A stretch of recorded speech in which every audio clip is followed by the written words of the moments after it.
Dear viewers, இந்த வீடியோவில் டிரான்சாக்ஷன்ஸை எப்படி ஜேர்னல் என்ட்ரிஸில் பாஸ் பண்ணுறதுன்னு பார்க்கலாம். டிரான்சாக்ஷன்ஸை ஜேர்னல் என்ட்ரியில் பாஸ் பண்ணணும் அப்படின்னா அதுக்கு முதல்ல நமக்கு என்ன தெரிஞ்சிருக்கணும் அப்படின்னு பார்த்தோன்னா, அந்த டிரான்சாக்ஷனை எதை டெபிட்லேயும் எதை கிரெடிட்லேயும் பாஸ் பண்ணணும்னு தெரிஞ்சிருக்கணும். அதனால் இந்த கோல்டன் ரூல்ஸ் தெரிஞ்சால் தான் ஜேர்னல் என்ட்ரிஸ் போட முடியும். பர்சனல் அக்கௌண்ட்டாக இருந்தால் debit the receiver, credit the giver. Real அக்கௌண்ட்டாக இருந்தால் debit what comes in, credit what goes out. Nominal அக்கௌண்ட்டாக இருந்தால் debit all expenses and losses, credit all incomes and gains. Question பார்க்கலாம். Mary is a rice dealer having business for more than 5 years. Past journal entries in her books for the period of March 2018. இப்போ மேரின்றவங்க 5 இயர்ஸாக business பண்ணிகிட்ருக்காங்க. அதாவது அரிசி சம்மந்தமான business பண்ணிகிட்ருக்காங்க, rice டீலராக இருக்காங்க. இப்போ அவங்களோட இந்த மார்ச் மந்த்துக்கான டிரான்சாக்ஷன்ஸ் கொடுத்துருக்காங்க. இப்போ இது நம்ம என்ன பண்ண சொல்லியிருக்காங்க, ஜேர்னல் என்ட்ரியில் பாஸ் பண்ண சொல்லியிருக்காங்க.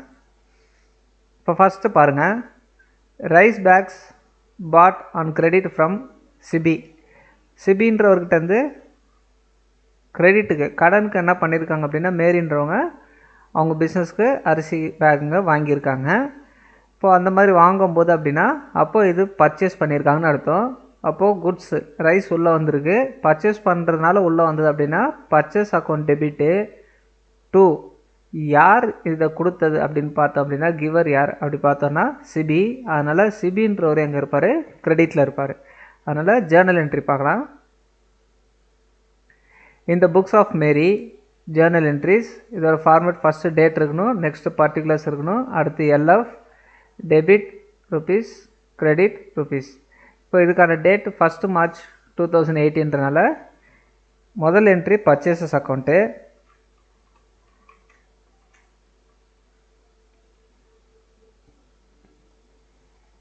டூ, இப்போ யார் கொடுத்தது அப்படின்னு பார்த்தோன்னா சிபி கொடுத்ததுனால to CB's account.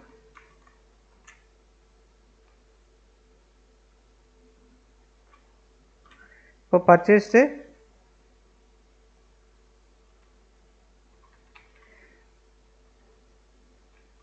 Rice bags for credit.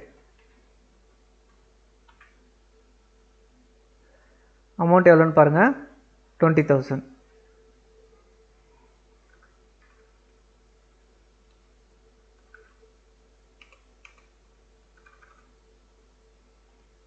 Next entry, இப்போ electricity charges paid through net banking. இப்போது இந்த எக்ஸ்பென்ஸ் எல்லாம் என்ன பண்ணணும், டெபிட்டில் போடணும். அதனால் எலக்ட்ரிசிட்டி சார்ஜஸ் அப்படின்றது ஒரு எக்ஸ்பென்ஸ், அது டெபிட்டில் இருக்கும். டூ, இதுக்கான பேமெண்ட் எப்படி ஆயிருக்குன்னு பாருங்கள், பேங்க்லேருந்து ஆயிருக்கு. அதனால் பேமெண்ட் யார் கொடுத்துருப்பாங்க அப்படின்னா பேங்க் தான் கொடுத்துருக்கோம். அதனால் இந்த கிவர் யாருன்னா பேங்க். அதனால் கிரெடிட்டில் பேங்க் வந்துட்டு கிரெடிட்டில் இருக்கணும். அதனால் எக்ஸ்பென்ஸ் எலக்ட்ரிசிட்டி சார்ஜஸ்ன்றது டெபிட்டில் இருக்கணும்.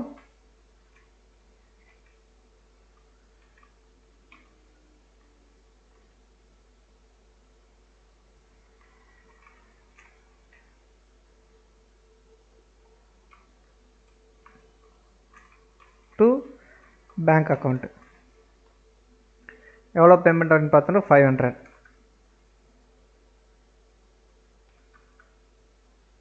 இப்போ இதுக்கான ஷார்ட் நரேஷன் என்ன பண்ணணும் அப்படின்னு பார்த்தோன்னா, electricity charges paid.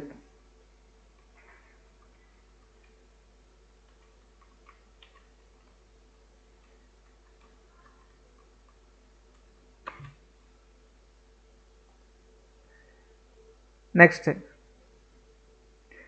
Returned goods bought from CB. இப்போ சிபி கிட்டேருந்து பர்ச்சேஸ் பண்ணதை திரும்பி ரிட்டர்ன் பண்ணியிருக்கோம். அப்போ ஆல்ரெடி சிபி கிட்ட என்ன பண்ணியிருந்தோன்னா பர்ச்சேஸ் பண்ணியிருந்தோம். பர்ச்சேஸ் பண்ண பொருளை திரும்பி ரிட்டர்ன் கொடுத்ததுனால இப்போ குட்ஸ் வெளியில் போயிடுச்சு. அதனால் வெளியில் போன குட்ஸு வாட் கோஸ் அவுட்னா அது கிரெடிட்டில் இருக்கணும். பர்ச்சேஸ் பண்ணதை திருப்பி கொடுத்ததுனால அது பர்ச்சேஸ் ரிட்டர்ன்ஸ் அப்படின்னு போடணும். இப்போ ரிசீவ் பண்ணுறது யார் இந்த டிரான்சாக்ஷனை பார்த்தா சிபி தான் ரிசீவ் பண்ணுறாரு. அப்போ ரிசீவர் யாருன்னா அவரை டெபிட்டில் போடணும். அதனால் 5,000 டெபிட்டில் இருக்கணும். பாருங்கள், Sibi's account to purchase returns account 5000.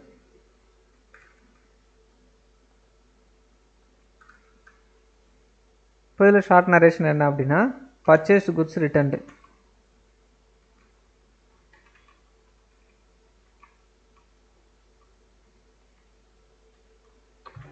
இப்போ பர்ச்சேஸ் பண்ணது ரிட்டர்ன் பண்ணல, இதுதான் அதோட entry.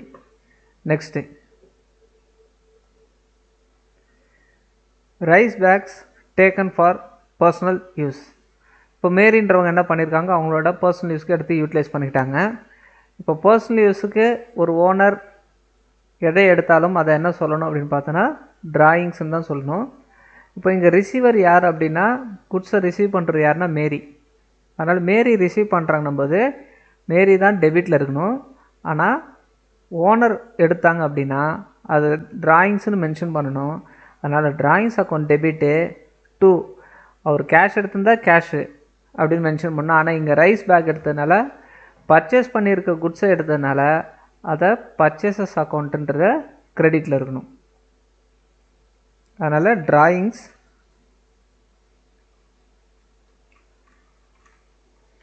Account debit to purchases account.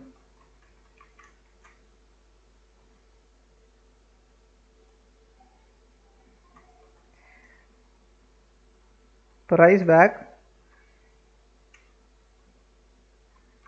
taken for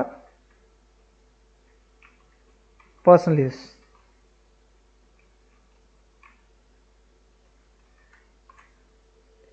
எவ்வளோ அமௌண்ட் பாருங்கள், 1000 rupees, 1000. Okay, next entry 5th அன்றைக்கி என்ன நடந்திருக்குன்னு பார்க்கலாம். Advertisement expenses paid. இப்போ எக்ஸ்பென்ஸ் எல்லாமே டெபிட்டில் இருக்கணும். அதனால் அட்வர்டைஸ்மெண்ட் அக்கௌண்ட்டு டெபிட்டில் இருக்கணும். இப்போ என்ன வெளியில் போயிருக்கோம் அப்படின்னு பார்த்தோன்னா கேஷ் வெளில போயிருக்கோம். அப்போ வாட் கோஸ் அவுட்ன்றது கிரெடிட்டில் கேஷ் இருக்கணும். அதனால் advertisement account debit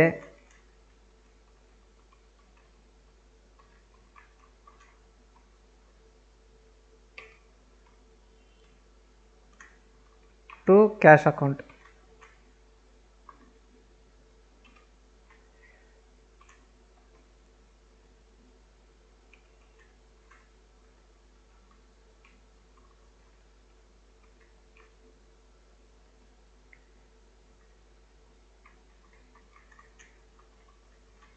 advertisement expenses paid எவ்வளோ அமௌண்ட்டுன்னு பாருங்கள், 2000 rupees.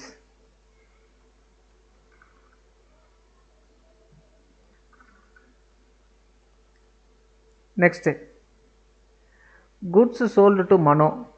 எவ்வளோ சேல்ஸ் பண்ணியிருக்கோம் பாருங்கள், மனோன்றவங்களுக்கு 20,000க்கு சேல்ஸ் பண்ணியிருக்கோம். இப்போ இதில் கேஷ் அப்படின்றத மென்ஷன் பண்ணலை. அப்படி பண்ணலை அப்படின்னா, ஒரு நேம் மட்டும் கொடுத்து கேஷ் மென்ஷன் பண்ணல அப்படின்னா அது ஒரு கிரெடிட் டிரான்சாக்ஷன் அர்த்தம். அதனால் குட்ஸ் வெளியில் போயிருக்கு, சேல்ஸ் மூலயமா வெளில போனதுனால அது சேல்ஸ் அக்கௌண்ட்டுன்னு போடணும். இப்போ வெளியில் போனது வாட் கோஸ் அவுட் அப்படின்னா சேல்ஸ் அக்கௌண்ட்டு கிரெடிட்டில் இருக்கணும். இந்த குட்ஸை ரிசீவ் பண்ணவர் யார் அப்படின்னு பார்த்தோன்னா ரிசீவர் மனோ. அதனால் ரிசீவரை டெபிட்டில் இருக்கணுன்றதுனால மனோ டெபிட்டில் இருக்கணும்.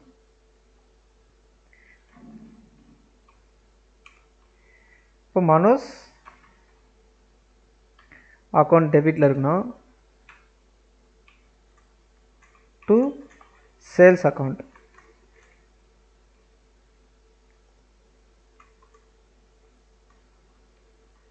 goods sold for credit 20,000.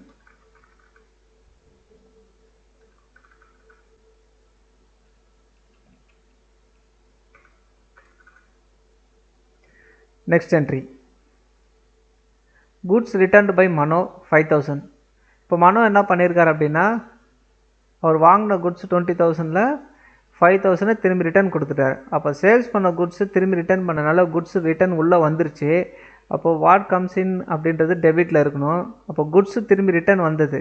ஆனால் சேல்ஸ் பண்ண குட்ஸ் திரும்பி ரிட்டர்ன் உள்ளே வந்ததுனால அது சேல்ஸ் ரிட்டர்ன் அக்கௌண்ட் அப்படின்னு மென்ஷன் பண்ணணும்.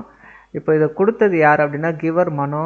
அதனால் மனோ கிரெடிட்டில் இருக்கணும், சேல்ஸ் ரிட்டர்ன் அக்கௌண்ட்டு டெபிட்டில் இருக்கணும்.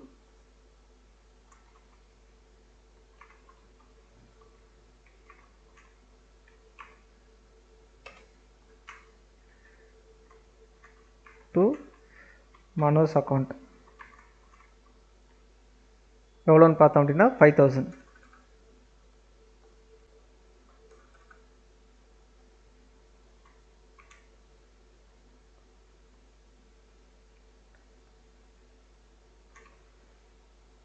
சோல்டு குட்ஸு ரிட்டர்ன்டு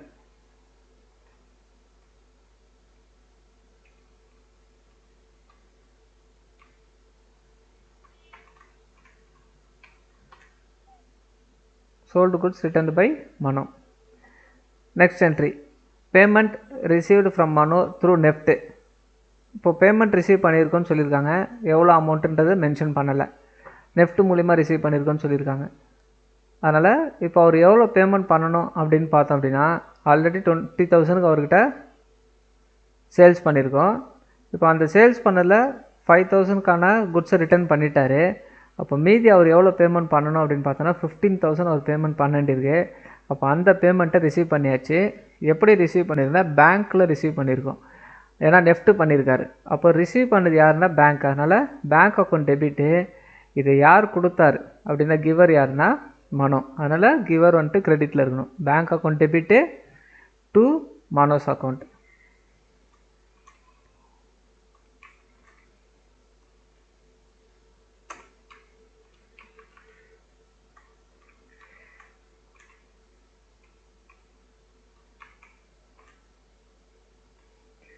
எவ்வளோ பேமெண்ட் அப்படின்னு பார்த்தோன்னா 15,000.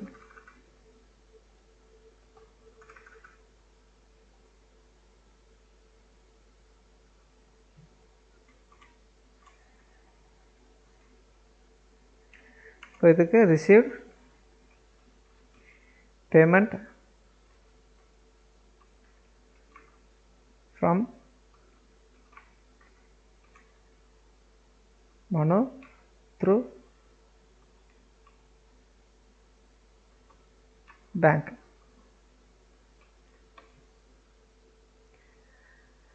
இப்போ இதுதான் இந்த சம்முக்கான ஜர்னல் என்ட்ரி.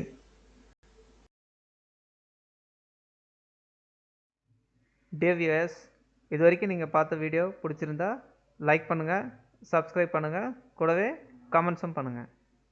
தேங்க்ஸ்.